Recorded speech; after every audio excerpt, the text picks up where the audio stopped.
Ayun. Si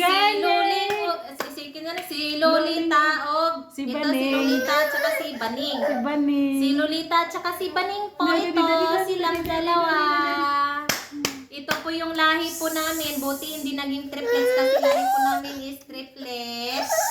Ayan po. Hirap pala may kambal. Ano tawag nun?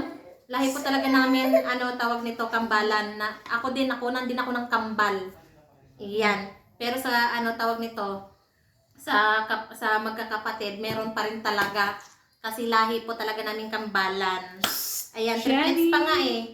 Pero yung sa kambal naman namin, dun sa ano sa kapatid ni Papa, triplets. Kasi bahay lang siya ng anak. So ang nangyari na ano tawag nito, Mamiping, kunin mo yung isa, Mamiping.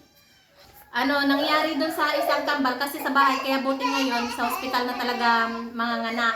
Hindi na pwede sa ano, hindi na pwede sa bahay lang, kumadrona. So, yung isang triplets namatay kasi akala nung kumadrona is ano tawag nito, dalawa lang yun pala, tatlo naging triplets, yun, dalawa lang yung nabuhay, yung pinsan namin.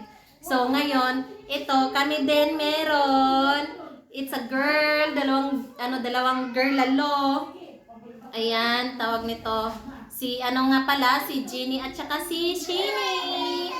Ginny at saka si Sheeny. Hirap may kambal. Paano ba to?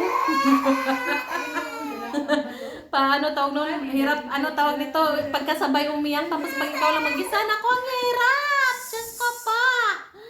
Parang hindi ko kaya ta-carry.